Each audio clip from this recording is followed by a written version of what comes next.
That's Life. I'm Marcia Boyles. I'd like, as always, to introduce my co-host and co-producer, Kathleen Taylor, our social work manager. Hello. Hello. I think we've done this before. Yep. We are now going into our third year of That's Life, Wow. and we're very pleased to be doing this. Today we only have 2 vignettes. Kathleen, remind us what these 2 vignettes are, who are in these vignettes. Right. Eloise Stinger is going to be playing her character, Nancy Gardner. And this has been an ongoing discussion that Nancy and I have been having about her Parkinson's diagnosis and how she's going to share that information with her family, and how she's also going to begin to have a conversation with them about advanced care planning, end-of-life discussions. So she's been working towards that for a while. So I think she's almost ready to have that discussion. So we're going to be talking about that. Mm-hmm.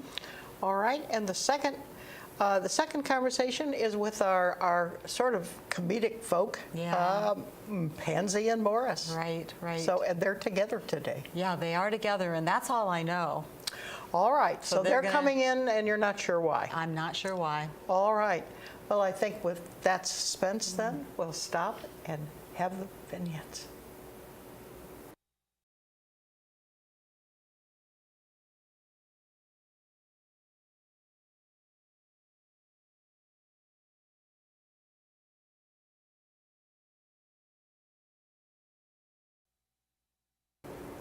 Hi, Morris and Pansy. What brings you here today? We're glad to see you. Yeah, glad to see you too. I'm facing some surgery tomorrow. Uh-oh. And just wanted to make sure I've touched all the bases I need to in that. I'm having some foot surgery. Okay. Now, that doesn't worry me. But the doctor said I've got to be off my feet for a week. Oh, okay. And that, I think, may present a problem.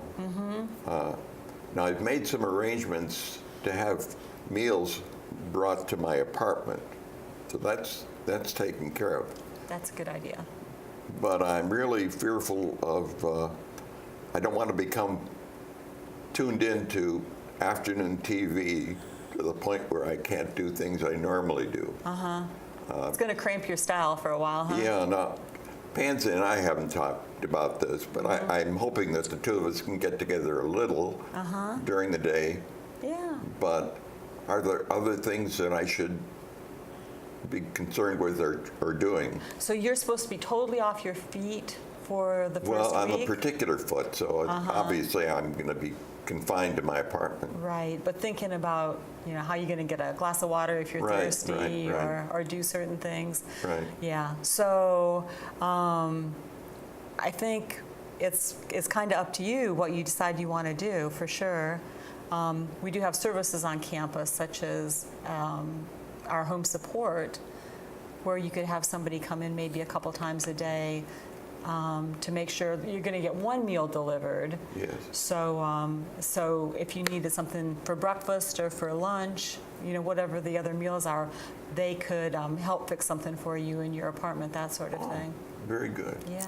Well, I'm here because I want to be a friend through all of this, and I'm just thinking about the simple matter of opening your front door and picking up the newspaper in the morning, or getting your socks washed, or whatever. Are there services that do things like that? Are there? Yeah, a combination of our home support would either be a companion or an aide. If you needed your wash done, that sort of thing, that could be something that housekeeping could help with as well. So we definitely have services on campus that could fill that need. Yeah, that's what I wanted to know. Yeah, you sound kind of relieved. Well, just uneasy, because I want to be a friend and I want to help, but I don't want to push myself in where I'm not needed or wanted. So. Yeah. Well, I know I'm not going to need a lot of help, but I mean, for example, can I get an aide to come in 1 hour a day when I've organized what I need, like getting the newspaper or of course. Filling a pitcher with water? And yeah, once you think things through, and once you actually have the surgery and you know how limited you're going to be, then definitely though I would rather, actually, when I'm thinking about it out loud, I think probably to be able to give them a heads up before you have the surgery, so you can maybe lock that in, lock at least a couple of hours in during the day, and then you can work around, how it ends up being. So I would. Yeah, It'd be good to start making a list now, wouldn't it? Yeah. Of things that. And to make the arrangements with them beforehand, so that when the time comes, I can just say, I need somebody for 2 hours tomorrow. Right, right. So that would free Pansy up to just be your friend and provide you with diversion, because I'm looking at her and I'm thinking that she's gonna maybe fall into wanting to be, falling into that caregiver role, right? That's right. I want to be a friend, but I don't want to be a nuisance, and I don't want to double what Green Spring already has in the program to help people like that. Right, right. Well, the good part about Green Spring is that we have these services. So I always say, if you have somebody that can kind of provide the services, then that just allows friends or other significant others to be able to just focus on being that person who provides diversion, or you can play cards or do whatever you like to do just to keep him amused, and you don't have to worry about the caregiving part. Oh, that's great. I know like it that. is. Yeah. It is. Yeah. I mean, I've even talked to people who are spouses about that. Is that being a caregiver can sometimes be a really difficult. Can be all-consuming. It can be, and so since you guys are new in your relationship, so to speak, and are still figuring out a little bit about how you guys are working with each other, I think that makes it that much simpler. If you bring somebody in to help you out, then Pansy can just do what she does best, which is have fun. Right. Yeah, you like that? Sounds good. Yeah, sounds good to me too. So I guess you guys are off to have more fun. Is that right? Yeah, she and I we're going to lunch. Yes. And I even brought my credit card so I could pay for the lunch today. I think it's my turn. And maybe even put some gas in your car. So I brought my credit card. You don't need to do that. I mean, I would feel terrible if you were. I've spent a lot of blood, sweat, and tears since I moved to Green Spring to begin to outgrow the 1920s mores that I grew up in, and to be ready for the 2019, which is just ahead. I'm an independent person, and that's the way I like it. Well, I understand that, but gee, I don't know how I would feel about not being the male who picks up the tab. Sounds like you have some growing to do too, huh? Yeah. How in the world do you put those two things together? It seems they're far away, yeah. Huh? Well, I think you do what we do when we're getting to know other people, is just kind of talk it through. Probably I think that we always have to, there's some trade-offs in any relationship, right? That. Maybe it's a good idea. He's going to have one foot in the air, and we'll have a whole week to just thrash this out. I think that sounds great. How about that? We'll work it out. Okay. I think you will work it out. Yeah. Absolutely. Right. So who's paying for lunch? All right. Is that a deal, Morris? It's a deal. All right. Okay. Okay. So now you're going to have to tell me how you survive the next week. So come back and We'll see be me. back. Yeah. You can plan on it. That's good. Enjoy your lunch. Thank you. You're welcome.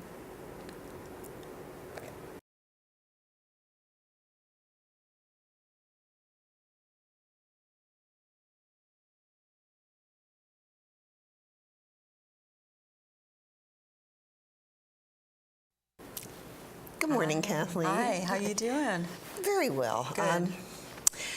I've decided that it's time to tell my children about my diagnosis of Right, Parkinson's, right, since right. it is clear that I'm starting to have some physical problems, and they really do need to know, but I'm hoping that you can help me figure out how to talk with them and what I need to do. Yeah, you've been thinking about this for a while. A lot. I did bring my notes so that I know that I can ask you everything that I need to. Sure. But I'm really hoping you can help me figure this out. Yeah, well, why don't we go through your notes first, and then we can talk about the conversation. Okay, the first thing, I wanted to be sure that I have all my medical and financial records in order. So I wanted to make sure.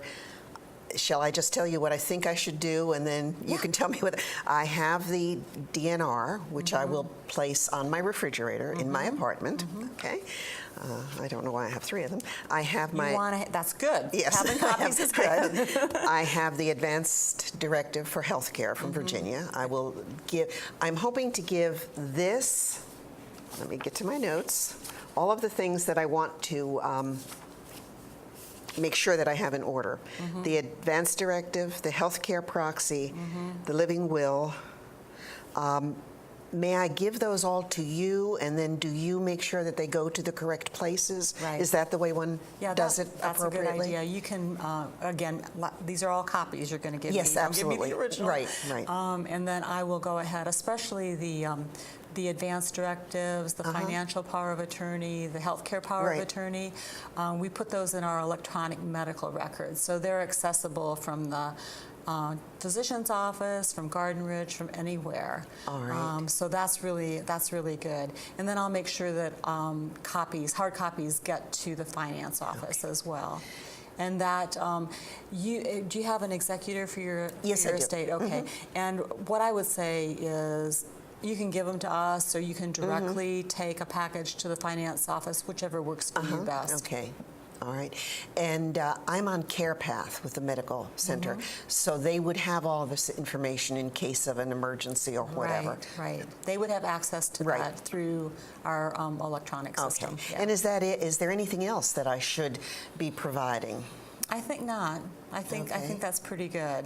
The executor for your estate is most important after you die, of course. That allows your executor to have access to your apartment and close out your apartment and all of that. So, and then the rest of the documents, I think we're pretty clear on what those are for. So So, but there isn't anything.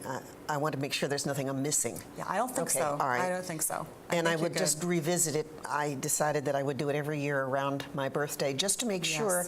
I realized when I came here, I had supplied everything, but I forgot that several of my children moved, so I needed change of address and so forth. That's perfect. I always recommend that people do that, review that document every year, just to make sure that is happening, that you have the right contact information, but also that you that everybody is able to act as you've designated their role. So that's important stuff too. Okay. And probably also to add, when you're doing that, since you have emergency contacts on file with administration, that's also something that we ask people to do, is make sure. I don't even remember whether that's on the or would it be necessary on the DNR? That's fine. Okay, I don't need to. Yeah, the do not resuscitate is actually a doctor's order that for the emergency responders. If you don't want CPR, that's all there. And then the advanced directive and the medical power of attorney is information that they'll need later. Okay, yeah. All right. The next thing I had to talk with you about was the conversation project. I did go on. I really appreciated your telling me about it last time. Did go on. It really helped me understand that this is a beginning conversation. Yes. This is the it's first not a step. one and done, that's for sure. Yeah. It's very hard. It's very hard for me to admit. I think telling my children in a couple weeks is going to mean that I can't hide it anymore, that it's real. And I know we've talked about this before. I know it will change our relationship. They will want to take care of me more. I don't like that, but I understand that it's necessary. Right. So that's my next step. Well, and part of the conversation is going to be, I don't want you to feel like anything's changed fundamentally, but, there are these realities. So, you're going to tell them. I think the whole point of having the conversation is to let everybody know how you feel. And I know with the Yes. Conversation Project, you part of the process is to kind of say where you are in terms of protecting your privacy Right. versus sharing information, and how much involvement you want from your family versus how much you want to Right. be able to do on your own as much as possible. So those are going to be tools to guide you to in the conversation. And it was very good to see that, to know also now that I do have all of my legal and financial information in order. Right. I wondered, my plan, and please tell me if you think this would be wise, would be to perhaps visit Garden Ridge sometime in the next 6 months, before I think it's necessary, but have my children just see what the assisted living facilities are like and so forth.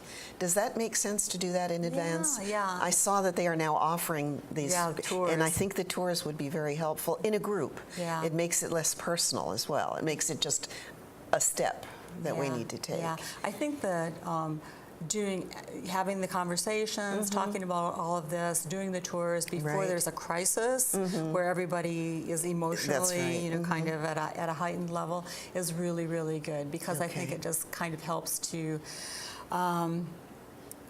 bring the topic up when everybody is kind of open, Right, more open, and more comfortable and with more it because it's comfortable, not an emergency. yeah, it's not happening right now. Right. But sort of, it's almost like a little bit of desensitization that we're talking Right. about this stuff, because it's hard to be comfortable with these Yes, it is. types of conversations. So I think the more that you talk about them, the more comfortable you become. Right. Yeah. And I think that, it sounds kind of weird, but one of the things that I tell my residents sometimes is the last thing that you do as a parent is to show your child how to age and Yes. how to face your own mortality. Yes.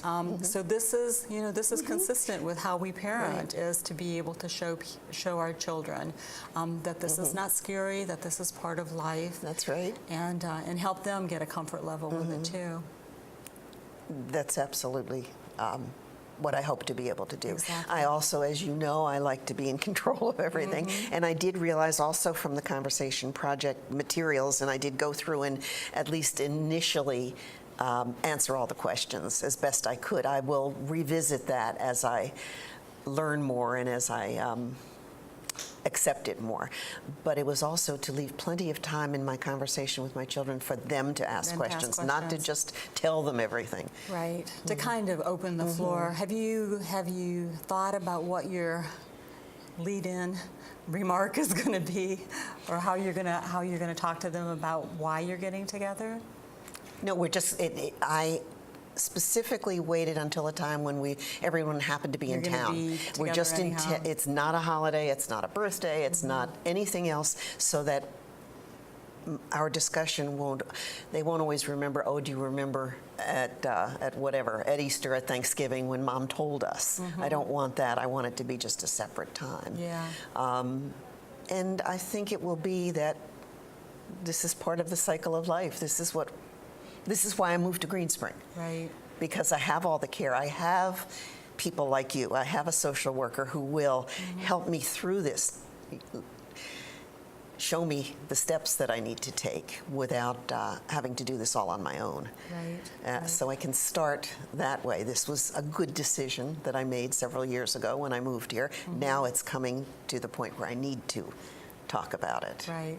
And I think they may, especially the children who live in the area, they have a may clue. have some clue. They may have some clue. And we talked about that anyhow, is that they might have had a sense that something wasn't exactly right. So the idea that they're now going to understand what's going on and become part of your experience Right. in a good way, I think that's really Right. important as well. I think it will help them to be able to offer support, whereas before, when they saw things were happening but they didn't know what was happening, they were not comfortable broaching the subject. Yeah, that's a really good point. So I think that and you can help them to understand how you would like them to show Yes. support. Because I think that's always the problem too, Right. and it's exactly what you were talking about, is they don't want to, get into your space too much, because I'm sure that they understand who you are, Right. and that would be But they want hard to for show you, that but they want to figure out and they how want to show it. my comfort level to be that they will be there Right. as it's needed. Right. So you need to So- tell. That's something that you can tell them. But I mean, I know that they say that in the conversation project too. This is Yes. the first of many steps, conversations. right. So, there's going to be many more conversations. This is opening the door to the Right. conversation. And so much of it will be led by what by their questions as Right, well. exactly. And I want to make very clear to them that I know they're going to Google it. I know that. I know they are. But Dr. that Google. every single Yeah. person every situation is different. Every diagnosis depends upon the individual and how they proceed in the illness, if you will. Absolutely, absolutely. So And- don't assume that it's always. Right, it's not the Yes. worst case scenario, because that's Right. where they're going to go Exactly. for sure. And then, at some point you might want your medical power of attorney to go to your doctor with you. That I mean, would that's be another great. option too. That would be and I mean, great. it could be any number of your children if they wanted to Right. come. It doesn't just have to be the medical power of Right. attorney. But that would be the correct one. Yeah. Yeah. Yeah. But if then anybody's around who Right. wants to, it's really up to them. So, okay, so you're going to go ahead and do this. Yes, next couple of weeks. Great. And then you'll come back and you'll let me know Yes. how it goes. Yes, then I'm sure there will be next steps. Yeah, absolutely. But this is a lot of courage, for sure. I know that it's taken a lot of courage Yes, for you to it do has. this. But again, I think this is, you're modeling for your kids That's a very good point that I how hadn't we move thought forward about. in our lives, Exactly. Exactly. And so it'll be scary, but a good experience. Right. And you've really helped me get to this point. Thank you very much. Oh, you're welcome. So we'll see each other soon. Yes, thank you. All right.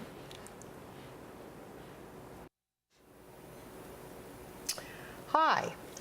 Kathleen, those were delightful vignettes. They were. Where would you like to begin? Probably, I think, with the one that we did with Nancy, because that All was right. that was a more serious That was a one, for very sure. serious one and certainly full of really useful information. I hope so. Absolutely. Well, who of us who lives here isn't going through some of the same process? Right.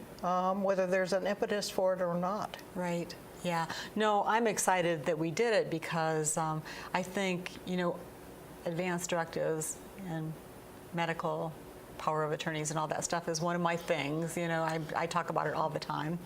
But the idea that doing that really, if you have conversations with your family, you're really telling them about who you are.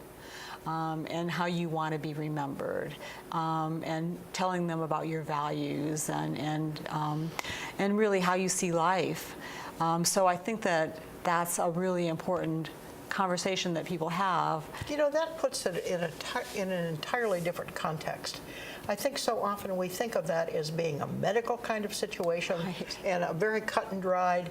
But that really does it changes the conversation when you talk about it as a conversation like that. Yeah, I think it does, and I know you know, because then when we did the legacy forum that we did, that was how I worked advanced directives into it. We had those discussions about ethical wills and oral traditions and memoir writing, and also putting advanced directives in there as a way that people could express their legacy and be able to shape an idea of what was going to survive them at their end of life. And so we're doing the workshops now. We're just wrapping up the workshops On all those same all of topics. those topics. And so I have a group of about 14 people that I'm working with around this very topic. And they're working through all of those ideas about what they want to say to their family, and really getting to see that connection, that it's not just a medical decision. It's about who they are and how they relate to their families and what they want their family to have once they're gone in terms of memories. So it's very important stuff, and so I love being able to have that shown. What the work is that Nancy's been doing. Well, it certainly does fit right into those 4 workshops that we're having. I'm just finishing up the memoir writing as well. I think we should also point out that because there's been so much response to the topics we're talking about here, that we will be holding these workshops again, maybe in 6 months or so. Yeah. Now, the other thing that occurred during that conversation was that Nancy Gardner talked about the Conversation Project. Yes. And we should point out that that's online, and all you have to do is go to Conversation Project. Exactly. Is it all one word? Yeah, I mean, I think it's conversationproject.org.